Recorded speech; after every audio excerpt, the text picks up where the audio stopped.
Please play champions that you're good at, or that you're comfortable, or you want to get good at. Hey, welcome back to the channel. All right, Battlegrounds is here. We've got our new meta, which is going to be Bulwark. And I think for the vast majority of the player base, Bulwark's going to be the meta for almost the whole season, this whole first season. I'm sure some of folks will eventually start to make it into, I think it's called the Gladiator Circuit or things like that, where the meta changes. Now, I normally do a tier list for these sorts of things, but this meta is so specific. I actually love it that doing a tier list just it didn't feel like it would deliver the nuance it's actually needed and be truly helpful to everyone. So the tier list will continue, but it's going to be a monthly general tier list for you're considering rank ups, and it will work. And I think will be helpful because guess what? For the most part, champions that are very good in that tier list are really good in this meta, as long as the meta doesn't exclude them, right? That's why we're not seeing as many cosmic champions. So what we're going to do here is we're going to take a look at how I've broken it down. I'm going to take a look at my deck, and I'm going to talk to you about my top 10 favorites in the dual threat category, attacker category, and defender category. And it's going to be broken down into 3 videos. If you're enjoying the content, make sure you hit like, subscribe, share this. It is all extremely, extremely helpful. The other thing I want to mention is this is all very personalized, and I want this to be in every single video. Please play champions that you're good at, or that you're comfortable, or you want to get good at. I tried so hard to make like Black Cat fit into this because I do think she could be great in this mode, but I'm just not good with her. There's something not clicking for me. I do like her, but it's just not working. And so as a result, I removed her from my deck, put in other champions, and my performance went significantly, significantly better. Also, I don't have an Archangel. Yes, he could be one of the best attackers in the game. I don't enjoy using him. It works out better for me to have all these dual threats and make sure I'm always banning Archangel. So keep that in mind as you go ahead and watch these videos. All right, now let's go ahead and get to it. Okay, now for the best of my experience for the duration of this, Battlegrounds are very, very personalized. One, you want to make sure that you're comfortable with the champions. In some cases, I was really trying to make fit Black Cat, and I'm just not that good with her, and I kept losing whenever I would try to use her, despite her being a very good option. Also, you've got to go with the strength of your deck. I know there's a lot of RNG out there, and it can get very frustrating, but if you really play into your strengths, I know you can start having some success. It's really just about analyzing where you're strong, doing the best you can with the RNG, and then, of course, you got to play well. It's some sort of mixture of all of that. This one, we're going to talk about the attackers. We're going to start off with number 10 for me in the skill portion here is Mole Man. This is a recent addition to my deck. He's still fantastic. Not of a lot of evading that you need to be doing, but you really can play him well. He can dish out tremendous amount of damage, obviously with the bleeds, the shocks, and then you can trigger Frenzy intentionally, get a significant amount of damage done, and the damage is high enough that even with the new improved, bigger health pools, he's still able to get that done, and he obviously can handle some of the shrugging abilities that you may need to have when you're going up against champions who are putting their debuffs on you. He's great, he's fantastic, and again, this is for the Bulwark meta. Moving on to the next champion is Nimrod. Now, we may see him again later in the dual threats, but this is about offensive use. He is a fantastic attacker.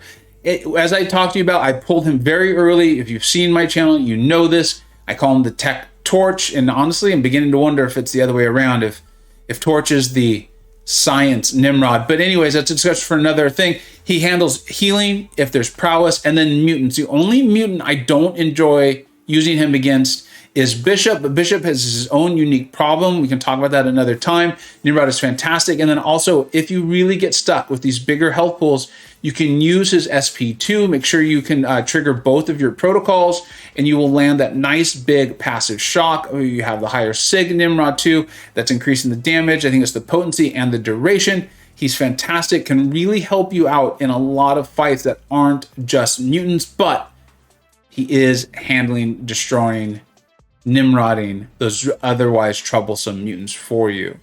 Number 8 is Scorpion. He's fantastic. In fact, I could see him continuing to rise up the list, especially as you're more comfortable with him. I used him on stream today in that climb, and I had mixed results with him, but a lot of that was just me getting comfortable with him. And in fact, I think it was infamous on this. It was like, look, you might just want to stick to the SP1s off stream later in the day. I did. I took out a man thing. This is the versatility we're talking about, right? I applied my ruptures, I believe it was, so that way I was immune to poison. I just did 5-hit combos, sometimes 2-hit combos, making sure I got in those mediums, depending on what I needed. SP1s over and over, finish off that man thing, and I think it was about a minute, plenty of time to win the matchup. Scorpion's good, he's great, he's awesome, and I think the better you can play him, the better your results will be in Battlegrounds. I love him. I love the versatility that he's bringing to the table. Number 6, we're staying in the science class. On top of all the awesome things he does, he is a bit complex to play if you're not already familiar with him, but I suggest you can see great gameplay on MP Blaze and Munash's channel. I'm still getting more familiar with him, but he's handling fights that you wouldn't even necessarily consider him for. Sasquatch, of course, but also things like Nimrod. He can do great things. You want to make sure you know how to play him well. And then if you have him awakened, you can even see at a decent sig there, while suffering from degeneration, regenerate 712. So you can actually be regenerating from the degeneration, which can be applied if you're fighting up against a Mojo or Ebony Maw. He's great. He's fantastic. The way he's doing damage is very unique. You're not going to really run into any problems like that unless they are shrugging that off, in which case you're not using Mr. Negative anyway. Really like him. I think he's well worth the investment and the time to get in there, and he'll help you out. Number 5 is a recent entry into my deck. In fact, I had him in the beginning. I removed him, and then I kept having issues with certain Mystic champions and just in general. I was attending Infamous's stream, and I was like, look, I'm struggling with Joe Fixit. He used Joe in 2 fights on stream, really made it simplified it for me too. He's like, look, if you can, start off with some parry heavies. I think it was getting the clubs up. It's going to get you increased combat power rate. And then if the opponent can bleed, you're just 5-hit comboing, ending in a medium, landing that bleed. I was able to take out an Ebony Maw on stream, and then another champion who I can't remember. Obviously, with the Ebony Maw, you get that spacing down really well. When Ebony throws out SP1, you punish him with your heavy, so that way you can pause his build up for the falter mechanic. Joe did a fantastic job. And then if the opponent is bleed immune, you can throw your SP2 instead. Joe even does have a little bit of potency as a defender as well. He's poison immune. Really like him. Playing him in that very simplified way, right? Landing those heavies when you can, ending in a medium into the SP1 if they can bleed. If they can't, SP2. He did great work for me, helping me very much in my climb, and I really believe he's going to be staying in my deck for the duration of this meta. Number 4 for the pure attackers, right? Tigra. Neutralize is becoming a bigger and bigger deal, and you can even use that to your advantage by hitting the block of the defender in this meta, right? Because hitting the block is supposed to bring up a armor up buff, but if they're neutralized, that's not going to happen. This is also helping you take out some really pesky defenders, right? In Gallon and Hulkling, Teddy, as I often like to call him. So you can use that to your advantage. And then on top of that, with her miss mechanic off of the specials, she can do a tremendous amount of things. I need to work on it and get better at it, but she can even help you out with beating champions and defenders like Nimrod. So she's fantastic. She's great. It's not just these extremely buff-heavy champions where you would often think of using your mystics. Get your spacing down, get your senses up. My Tiger happens to be SIG 200, which is really helpful to me in utilizing her, making sure those senses are up as I get to that big SP2. Make sure I've punished enough things so that I've got, I think that's a lot of the ruptures up. SP2 does some big damage, get that fight done. It wasn't a great fight. But this is part of how I approach Battlegrounds. Just took out a bishop with her and won the round, helped progress me into where I now am. Number 3 is Falcon, and honestly, he probably could be number 2. It's if you caught me on stream, you've seen enough videos, I can't stand this champion. I cannot stand playing him. However, he is incredibly effective and incredibly simple. You dash back, you hold it for a little bit, you get the lock on, you do a bunch of damage. Typically, you're going to do that 2 to 3 to 4 times over the course of the fight, but he's doing things like turning off the node, make sure that the defender doesn't have an increased ability accuracy, right? Or they're immune to it. Like you're not going to be taking them in against Mephisto or something like that. But he's going to do great damage. If they happen to actually evade while you have, or try to evade while you have lock on, it's even going to increase your damage even more. I like him. You take out thing. He keeps it simple. I'm not proud that I have him in my deck, but I am really glad he is there. Number 2 for me is Hood. I've used him so many times, and I think in matchups that I used him to beat an Hulk the other day. And even something there was an odd interaction where Hulk, I couldn't parry Hulk in when I was invisible. Campo on stream brought up that like maybe I was just missing the parries, which is possible. I'm open to that idea. But you can often just parry when you're in invisible. You can use invisible to create those openings. You get really big damage off of the heavy if you've stacked enough of whatever. I can't think of the passive thing that he puts on at the moment. But you can get huge damage off of that. And keep in mind, you're not getting a multiplier for having a lot of them. So go ahead and use them when you want to. They're going to do the damage regardless. So whether you do it 3 times or once, building up to that huge level, it doesn't really matter. In fact, in some ways, it might make sense to kind of go ahead and detonate quicker so that way you don't risk losing them. He does fantastic damage. Again, this is another champion where you can utilize the armor up on the block. So don't be scared of hitting the defender's block. You can nullify it or fate seal it with the SP2, or if you've got the stagger up already, it won't even show. You can really use that with your Mystic Dispersion to increase his power rate, throw more SP2s, get yourself invisible, even if it's on cooldown.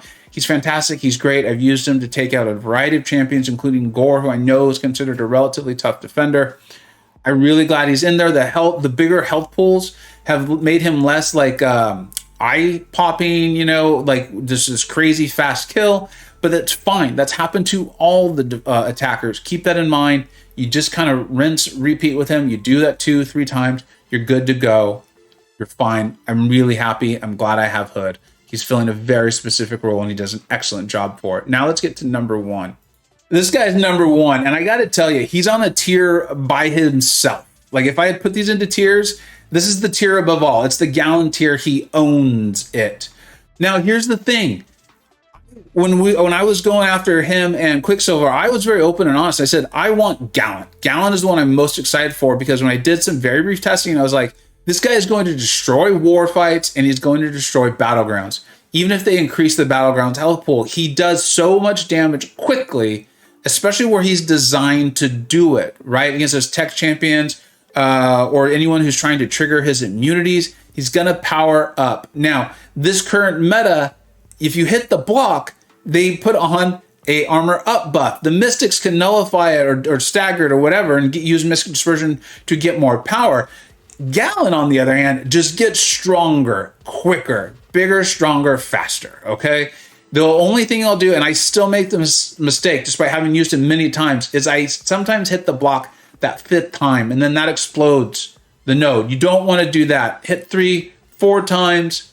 Make sure you can land your heavy. You need to be able to land your heavy to trigger his harvest, right? But you do that, you get his planetary mass up high enough, and you will be ending fights in 30 to 40 seconds, maybe even quicker. I've used him to take out the fights he's designed for, like your Penny Parkers and things like that. But sometimes I just get stuck, and I've used him to beat Havoc's other fights that normally, without this meta, you would not be using him for. But because it's there, because you can abuse that armor up, you get him. Oh, it's really cool. I hope you guys have seen it. I've been talking since he came into the game. He wasn't even fully into the game yet. And I was like, this is the guy. I took him. I got him. I took him to rank 4, used a generic awakening gem on him, and I have absolutely no regret. He is totally using and leading my attack team in Battlegrounds. If he's not banned, he's doing it for me. Thank you so much for watching. Keep in mind, this is how I approach Battlegrounds. I'm going to get out the defense and the dual threats too. The dual threats for me are the most important. It's just the way I approach it. And when we do go over the dual threats, I'll talk about it because I think you can have all these great attackers, but unless you've got good defenders too and you're excellent at managing them, or if you've really got a lot of dual threats who can help you out, that's how I've been going about it. And then I sprinkle in these attackers and these defenders, and it's been a relatively successful program for me. Thank you so much for watching. Let me know who you're using, because like I said, this is all very personalized, and I know for a fact there's going to be attackers that I have not mentioned that you're using. Like some of them out there, I know people are enjoying Misty Knight and other attackers that I just have not, because I either don't have them ranked up or I don't know how to use them very well. I hope you're enjoying Battlegrounds. Let me know. Let me know who you're using and how you're using them. Thank you so much for watching. I hope you either learned something, were entertained, or even better, a little bit of both. Don't forget to like, subscribe. Thanks so much for watching. Take care.